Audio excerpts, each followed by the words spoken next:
কিন্তু তারা যে নারী শক্তিকে অপব্যবহার করছে, তা আমাদের অস্তিত্বকে কলঙ্কিত করছে। হ্যাঁ দিদি পার্বতী, আপনি বলেছেন। আমি দেখতে পাচ্ছি নক্ষত্র এই অহংকারে ভাবে এই মানব মনকে বিভ্রান্ত করে তুলেছে। ও সমৃদ্ধির যে সত্য অর্থ তারা তা ভুলেই যাচ্ছে। হ্যাঁ, যদি জ্ঞানের আলোকও যেন তাদের থেকে ম্লান হয়ে যাচ্ছে। মানুষ এখন মায়া ও অজ্ঞানতায় আটকে গেছে। পৃথিবীতে নিজেদের স্বার্থে জ্ঞানকে নারায়ণ নারায়ণ নারায়ণ।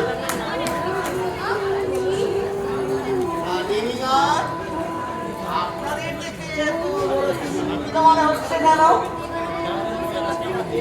দেবালয়ে এমন চিন্তিত মুখ তো আগে কখনো দেখিনি। আপনার চোখে বরাবর আনন্দে, কিন্তু আমরা যে ভক্তের অবস্থা নিয়ে অত্যন্ত উদ্বিগ্ন। ও দেবী, মর্তের এই অবস্থা আমি বুঝতে পেরেছি। আপনাদের এত চিন্তিত হওয়ার কারণ আমি বুঝতে পেরে গেছি। ঠিকই বলেছেন।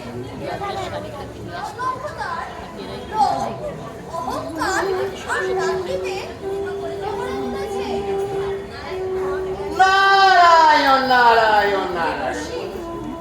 এমনকি শিক্ষা ক্ষেত্রেও অবক্ষয়ের ছায়া পড়েছে। মানুষ এখন সত্য ও ন্যায়ের পথে নেই।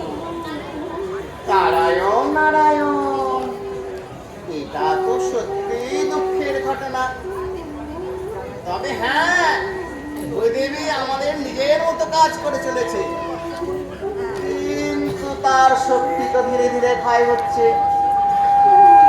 প্রশ্ন হলো, এই সমস্যার সমাধান কি? সমাধান একটাই, শক্তির প্রকাশ ঘটিয়ে মানব কুলকে সঠিক পথ দেখাতে হবে। সত্যি বলেছে দেবী পার্বতী।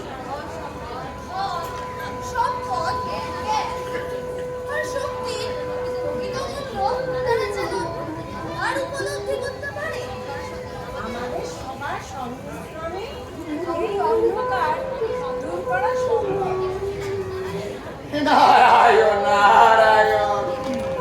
দেবীগণ, আপনাদের ঐক্যই তো জগতের শক্তি, এই নারী জাতির শক্তি।